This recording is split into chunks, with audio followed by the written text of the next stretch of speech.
Welcome to G3, Games, Gadgets, and Guests, a video podcast from 702 Communications. I'm your host, Brian Crommett. I've got a game episode for you today, and today I want to talk about Bloodborne. There are a few games out there that fall into my just can't stop playing category, and though we may have gotten off on the wrong foot, Bloodborne has proven to be one of those.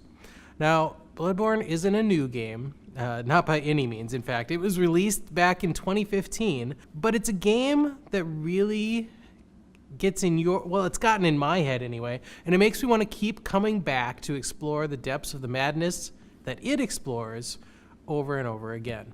Bloodborne is a From Software title, and at its core, it's a Dark Souls game. That's the gameplay. The combat system is Dark Souls. The leveling skill system is Dark Souls. But here's the thing. I've never loved a Dark Souls game, but I love Bloodborne. And what makes Bloodborne so compelling for me is the atmosphere. It's a dark game. It's nightmarish, honestly. I mean, you get just enough bits and pieces of this crazy storyline that's put together without ever really getting all of the information, and it really leaves me wanting more. I've played through this game, I don't know, 4, 5, 6 times now, but each time I find myself completely engrossed. Rumors of Bloodborne sequel have been swirling for years, and it's no different this year. I don't know if it's going to happen. I don't know if they're going to announce a sequel, but if it does, if they do, I'll be right there first in line to play. So, on the off chance you've never seen it, or if you just need to be reminded, let's take a look at Bloodborne. All right, so Bloodborne, like I say, here's one of my games here, second playthrough, and we're starting. I just picked a random part to start from, just so we can see a little bit of the gameplay. So again, part of Bloodborne that's fun and part of the thing that keeps me coming back is the different ways that you can build your character. The very first time I played through, I did a strength build, so I had all my stats in strength. This time I decided to do an arcane build, so I'm relying more on the magical stuff. So you can see I've got 71 in arcane right now. And so let's go up and let's just see a little bit of the gameplay of Bloodborne. But before I launch into a fight, this scenery right here, this really gothic scenery really draws me in. I love this, and this type of stuff is everywhere.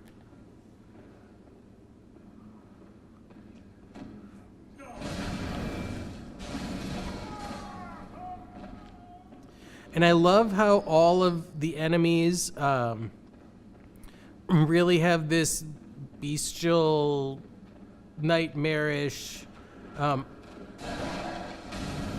can't talk too much, element to them. And I love how brutal this game is too. If you want to do well at Bloodborne, you really need to take good advantage of timing. You need to, again, talking.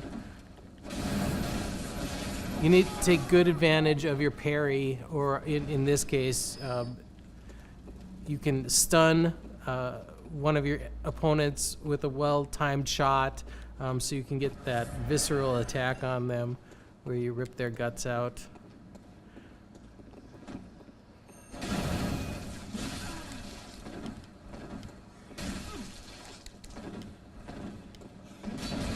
Oh, that was a total miss. There we go. I've been using the auger quite a bit here with this build.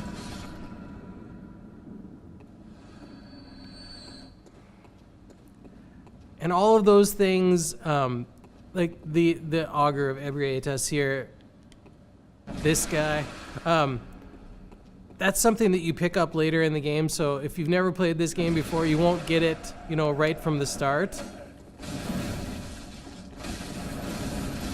But it's something that you look forward to getting then once you've played through it a couple times, so that you can use it as you go through. There are some NPCs in this game that you can direct to this safe spot, and I've saved 2 of them so far in this playthrough. You can go back and talk to them. Please, give me a little more time. There are others in need of my blood.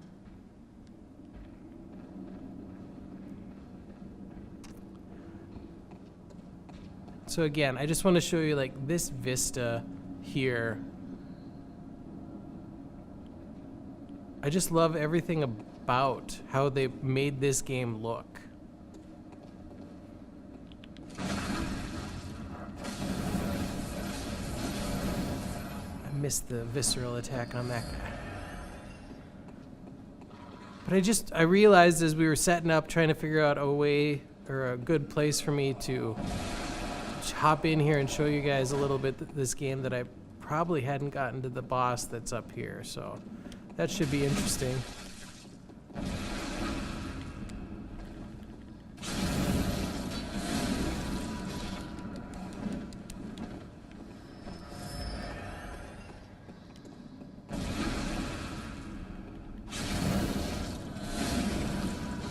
There we go. Getting back into the swing of it a little bit here.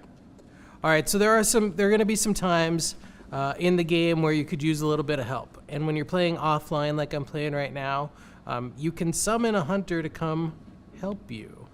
So let's go ahead and do that. If we were playing online, I could summon a hunter to help me, and it would actually be another player character from another game. So that's kind of a fun thing, or something that I've enjoyed in Bloodborne 2, is just getting in and listening for the call of somebody else that needs help and hopping in. You know, like I say, the story is the same time every time you play it, but there are different things that can make it more interesting. Well, and you don't want to die before you get anywhere.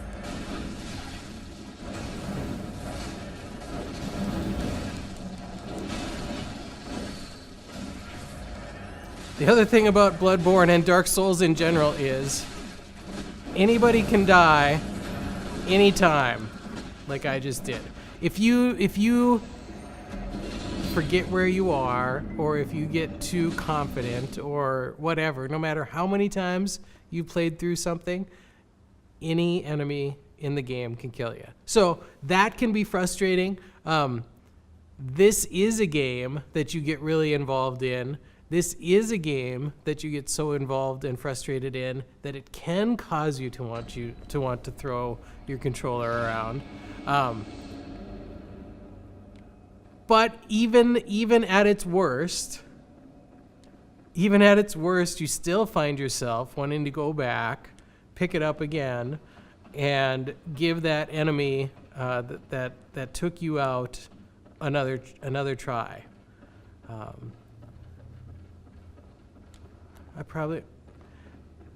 Okay, so I'm gonna fight this guy too, just because I want to explain one more thing about the game. Is now that I've been killed, I had, I don't know how many thousand souls or blood echoes is what it's called here. You can see up in the upper right hand corner. Now I've got 9,300 blood echoes, and that's what you use to level up.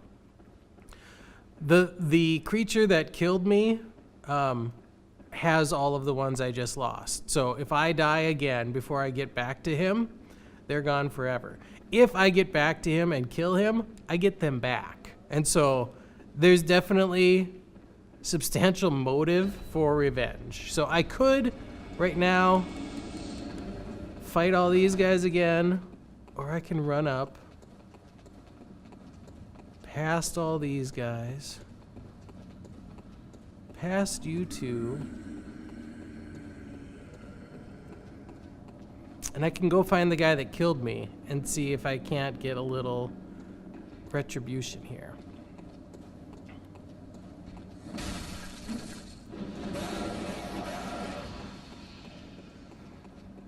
There are perils to running.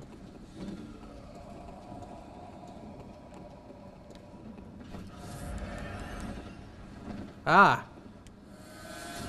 They were in a pool there for me. So, that's part of the game too, is going to see if you can't get back what you just lost.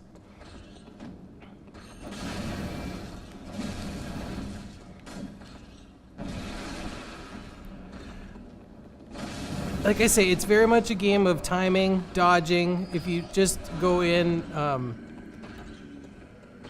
with full-on attacks and you never dodge and never try to get out of the way of an attack, you're probably going to find yourself in trouble.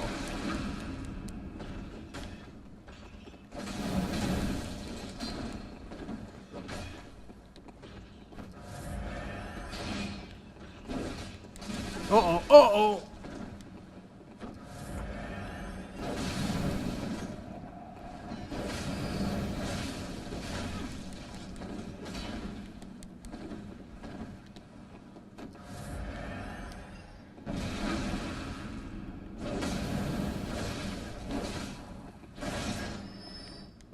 Okay.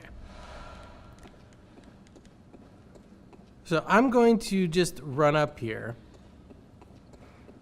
run past a bunch of guys. Again, on the off chance that you've never seen Bloodborne before, I want to give you a chance to just see what the bosses look like.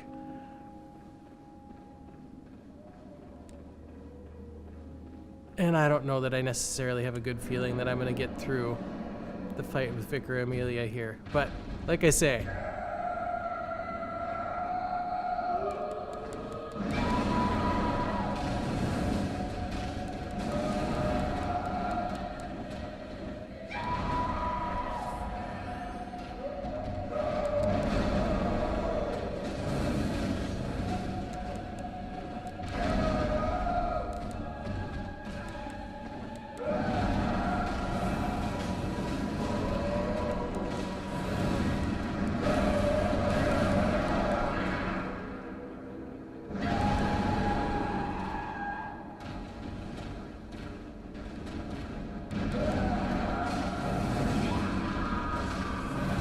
uh-oh.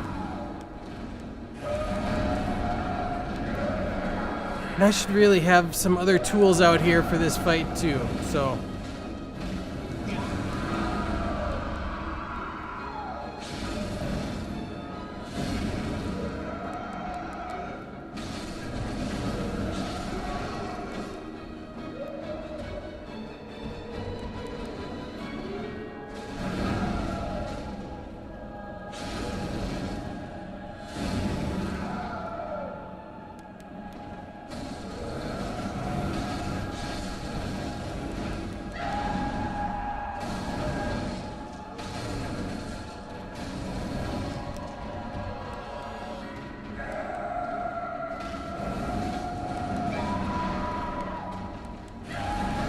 Uh-oh.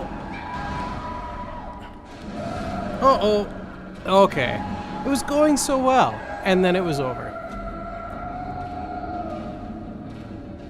So that right there is a really good look at what you face in Bloodborne. So you got to see the atmosphere of it. You got to see how if you get a little too arrogant, they could destroy you immediately. And you got to see just what it looks like when you're fighting the bosses. Like I say, this is a game that I can't stop playing. And it's not just me. There is a really loyal fan base for this game. Metacritic still shows it at 92 out of 100. IGN's 9.1 out of 10. GameSpot's 9 out of 10. Pretty impressive for a 3-year-old game. So if you've never played Bloodborne, it really is worth it. And if you haven't played it for a while, it's probably worth it to play again.